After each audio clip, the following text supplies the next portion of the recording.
J'en viens maintenant à la seconde partie de notre ordre du jour qui porte sur l'examen du rapport d'information de Madame Isabelle Roche sur le projet de loi de finances pour 2022. Le projet de rapport vous a été diffusé par voie électronique et est également disponible dans cette salle sous format imprimé pour celles et ceux qui le souhaiteraient. Madame la rapporteure, nous nous réjouissons de vous entendre cette année encore pour nous éclairer sur les crédits relatifs à la politique de l'égalité entre les femmes et les hommes, et ce pour plusieurs raisons.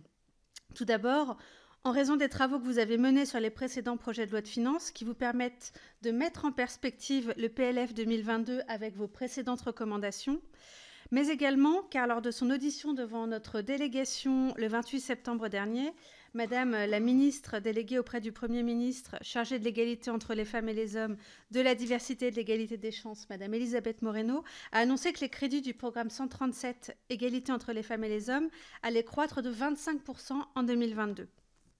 Ces ressources permettront notamment de poursuivre la montée en charge des mesures décidées lors du Grenelle des violences conjugales. De nombreux programmes auxquels nous sommes particulièrement attachés bénéficieront donc d'un soutien accru. Vous pourriez par exemple nous décrire les conditions de renforcement du service offert par le 3919 sur lequel nous nous étions mobilisés l'année dernière ou encore sur l'accroissement des places en hébergement d'urgence.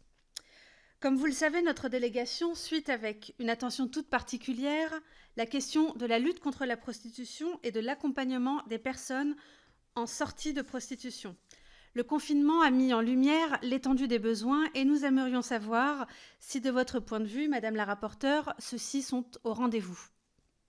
Peut-être pourriez-vous également aborder la contribution des autres programmes budgétaires à la politique de l'égalité, puisqu'on sait que c'est un budget qui est transversal. Qu'en est-il, par exemple, de la politique de la ville, alors que notre délégation auditionnera bientôt Madame Nadia Hay, Madame la ministre déléguée auprès de la ministre de la Cohésion des Territoires et des Relations avec les collectivités territoriales chargée de la ville. Et de même, comment l'ambition d'une diplomatie féministe que nous défendons collectivement ici, comment est-ce que cette ambition se concrétise-t-elle concrètement ?